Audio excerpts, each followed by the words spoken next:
¿Quieres ser mangaka en Japón? Hoy día voy a estar contestando sus preguntas, las preguntas que me hicieron a mi cuenta de Instagram sobre ilustración, sobre arte, sobre cómo vivir del arte, sobre todo acá en Japón, y qué cosas son importantes a la hora de seguir el camino del mangaka. Así que acompáñenme y empezamos con las preguntas. Ya, la primera pregunta es: ¿cuáles son los consejos que has aprendido como asistente de manga en Japón? Yo creo que lo más importante es seguir el orden del mangaka con el cual estás trabajando. Todos tienen sus diferentes órdenes en el sentido de cómo ordenan los archivos en el documento que te envían. Dónde están las capas del material que te piden trabajar. En este caso, por ejemplo, en mi caso, yo he trabajado mucho haciendo diseño de personajes y además el diseño de escenarios de cada viñeta. Les voy a ir mostrando acá un poco cómo es el proceso de orden que tienen y cómo lo sigo yo. Así que eso es muy importante. Otra cosa que yo me di cuenta que también es muy importante es saberse bien ciertos shortcuts que ocupan en el programa que están ocupando. En este caso, en Japón se ocupa mucho el Clip Studio Paint, que es un programa de dibujo especializado en animación y manga. Y a veces ellos te hablan solamente con esos códigos. Entonces, adaptarse al método de trabajo que tienen para que les quede lo más parecido a lo que hacen ellos. Saber manejar los modelos 3D también es muy importante a la hora de trabajar con mangakas, porque aunque ustedes no lo crean, ellos trabajan mucho con estos modelos que te ofrece Clip Studio. Entonces todo su boceto principal está basado en modelos 3D. Incluso los escenarios ya están armados con sus moldes y en eso se basan para crear los escenarios. Sobre todo para optimizar tiempos, crear escenarios rápidos y que sean bonitos. Yo creo que esos son los tips que yo les podría dar para trabajar como asistente. 1, adaptarse.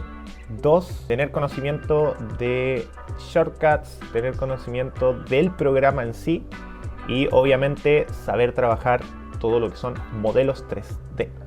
¿Cuánto te demoraste en hacer la primera página de tu primer manga? Me demoré como sus 5 horas, un poquito más quizás. Estaba recién entendiendo cómo funcionaba todo el tema de las viñetas, de cómo poner las tramas en los personajes. Tampoco era algo que me tomaba muy en serio. Estaba recién empezando a ver qué tan entretenido era todo esto. Hice esta página y luego pasaron, no sé, 2 semanas y empecé a crear otra, la siguiente página y la siguiente página y así. Entonces pasaba mucho tiempo entre medio de cada hoja. Mi personaje y mi estilo iba evolucionando con el tiempo. Esas 3 semanas yo dibujaba otras cosas. Entonces ya empezaba a modificar por ejemplo, estos ojos, el ojo del personaje acá se ve muy diferente al personaje como está en esta página. Entonces todas esas cosas se iban notando y era porque obviamente no estaba dibujando muy seguido eso. Pero fue entretenido porque me empezó a gustar el proceso y empecé a querer seguir haciendo cosas. Ya, otra pregunta que me hicieron es: ¿cuál es tu perspectiva acerca de trabajar para la Weekly Shonen Jump?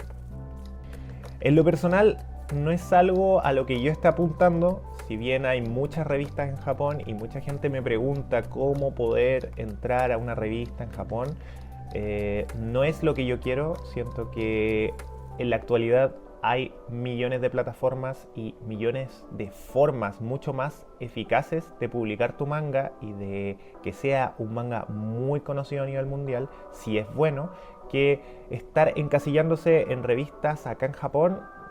Para mí no es lo que apuntó, pero si tú quieres hacerlo y te intriga saber cómo poder hacerlo, hay varias cosas que tienes que considerar. 1, idioma. 2, que tu historia sea muy buena. 3, contactos. Pero en este caso mi consejo sería que no se encasillen en revistas porque sean japonesas, sino que amplíen su horizonte, vean otras opciones porque siempre hay. Y hay opciones que son mucho más factibles a la hora de publicar tu manga y mucho más eficaces. Así que ojo con eso.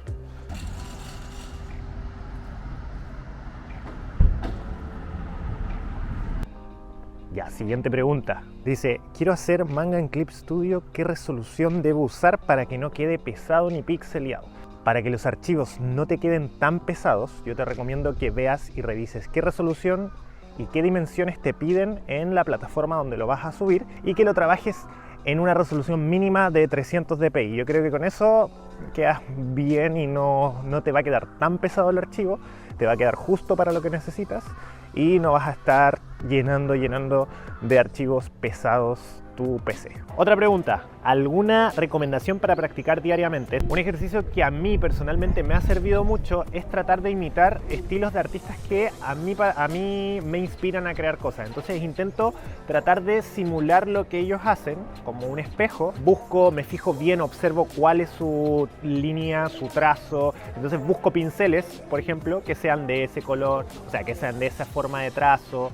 Busco los colores que ocupa, trato de ocupar sus paletas, veo cómo funcionan y después a futuros proyectos, cuando uno tenga ya sus obras personales, tiene un repertorio de experiencias que puede aplicar en eso. En este punto quiero dejar muy en claro que calcar algo, copiar algo, si bien es una práctica, es una forma de practicar, no puedes atribuirte eso como algo personal tuyo, porque estás simplemente copiando una obra.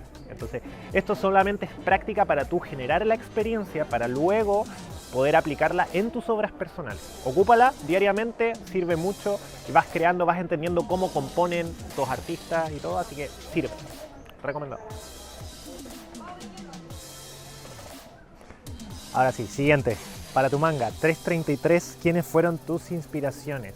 Tengo varias, una mezcla de varias cosas, películas de infancia, pero sobre todo trabajos de Junji Ito, las historias cortas de Yami Shibai también fueron inspiración. Y en temas de fondo, de escenario y de tipo de arte, me inspiré mucho en Asano Inio, Hiroya Oku, en Gantz. Así que son un mix de todos los artistas que me gustan y traté de compilar y hacer algo personal que tenga que ver con terror. ¿Volverías a dibujar paisajes estilo urbano o edificios japo tradicionales? Esto es algo con lo que partí, con lo que me empecé a encariñar con el trabajo digital y me gusta muchísimo. Así que con el tiempo lo fui dejando porque empecé a explorar otros lados, pero quiero volver y retomarlo, así que probablemente sí. Así que síganme en Instagram si quieren ver el proyecto que tengo en mente sobre eso. Ya, siguiente. Si fueras a publicar tu manga, ¿lo harías con una editorial chilena o japonesa? Yo creo que acá las cosas que yo considero para publicar mi manga en alguna editorial es que sigan una línea que a mí me guste. Por ejemplo, si yo veo que publican generalmente obras de terror, muchos autores de terror, me dan mucha más confianza y que vea que se están moviendo con los trabajos. Y otra cosa muy importante es que yo sepa que quieren publicar mi trabajo porque les gusta y no porque publicar por publicar. No tiene que ser ni japonesa ni chilena, puede ser de otros lados. De hecho, ahora estoy hablando con una editorial que no es ni japonesa ni chilena. No les puedo contar mucho todavía, pero en algún momento cuando pueda lo voy a hacer. Así que eso. Siguiente pregunta.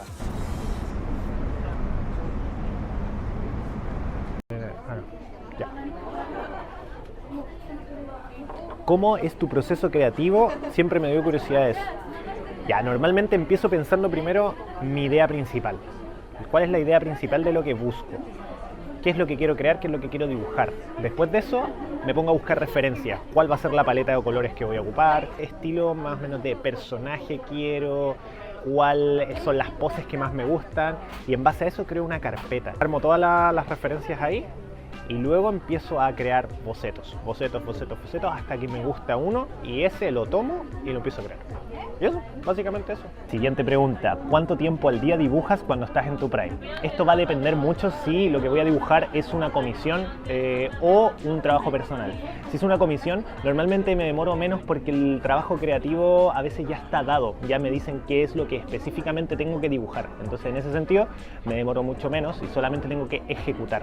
Pero cuando es un trabajo personal, me demoro mucho más porque tengo que pensar qué es lo que quiero, cómo lo quiero. Entonces ahí me tomo mi tiempo y puedo estar dibujando unas 8 horas seguidas y me doy los tiempos para comer entre medio, para estirarme, pero puedo estar todo el día sin darme cuenta y el día se me pasa volando. Comisiones, aproximadamente me demoraré unas 4 o 5 horas, pero siempre va a depender de lo largo que pueda ser el proyecto.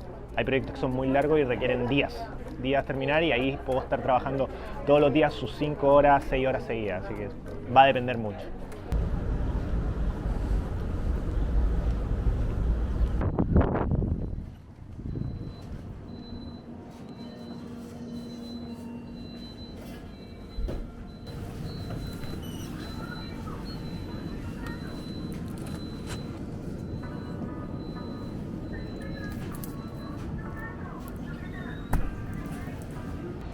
Otra pregunta es, ¿cuáles son tus métodos para salir del bloqueo creativo? Para salir de este bloqueo lo que intento es no dibujar, simplemente no hacerlo porque no sale nada bueno de eso. Así que intento distraerme, salgo, paseo, juego los juegos que me gustan y intento no pensar mucho en el dibujo hasta que llegan esas ganas de oh, quiero dibujar, oh, tengo ganas de hacer esto, oh, ¿y si hago esto? O de repente veo algo mientras voy de paseo o estoy caminando por la calle y digo, oh, qué interesante, me gusta. Así que ahí me dan esas ganas y cuando las siento de nuevo, aprovecho para dibujar. Pero si no, intento no hacerlo, porque las veces que lo he intentado forzarme a dibujar mientras estoy como bloqueado y no tengo ganas, no sale nada. Y al final termino perdiendo tiempo, descartando el dibujo y no termino sacando nada bueno de eso. Así que yo les recomiendo, por lo menos lo que me sirve a mí es descansar y respirar. No somos una máquina de producir. Mucha gente confunde eso de estar teniendo que subir contenido en redes sociales constantemente, pero el arte a mi parecer no funciona así y hay que darse el tiempo para poder sacar un buen contenido. Y para tener buenos dibujos hay que tomarse su tiempo.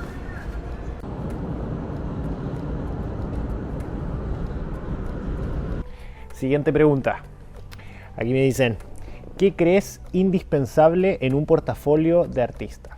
Depende mucho de qué apuntas tú como artista. Es primordial que tu portafolio tenga arte que vaya de la mano de la empresa a la que tú pretendes postular. En el caso de que, por ejemplo, quisieras postular a Square Enix, probablemente necesitas crear mucho concept art de personajes que sean muy parecidos al estilo de Square Enix, al estilo de la empresa, porque eso es lo que buscan en realidad. Entonces, si tú muestras un portafolio que a ellos les interese porque les puede servir, probablemente tengan muchas chances. Pero yo creo que tienes que pensar qué es lo que tú quieres hacer con ese portafolio, a dónde lo quieres mandar y quién quieres que lo vea.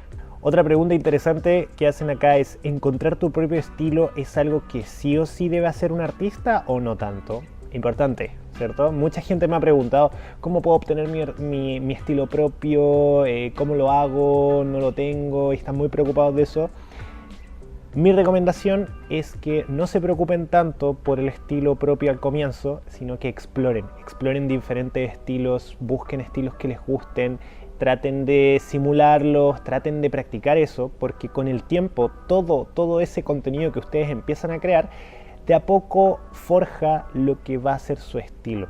El estilo es algo que se da con el tiempo y es una mezcla de todas las cosas que te gustan a ti. Entonces, si tú no investigas y no intentas crear cosas que te gusten, con el tiempo no vas a poder forjar tu propio estilo. No es que tengas, como dice acá la pregunta, si debo encontrar tu propio estilo, se va a encontrar solo y se va a moldear a ti, porque es lo que te gusta hacer. Entonces, a medida que tú explores y que busques dibujar cosas que te gusten, vas a terminar mezclando todo eso y se va a generar un nuevo estilo. Y eso es lo bonito del arte. Así que eso, no te preocupes tanto si es que debes o no debes hacerlo. Se va a dar solo.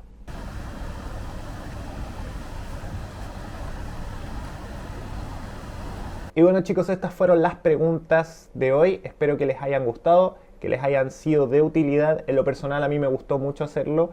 Me entretuve respondiendo sus preguntas. Así que si les va bien este video, vamos a hacer una segunda parte. Así que denle like, suscríbanse, comenten qué les pareció. Déjenme sus preguntas también ahí. Yo las voy a estar leyendo todas. Y nos vemos en un próximo video. Hasta la próxima. Chao.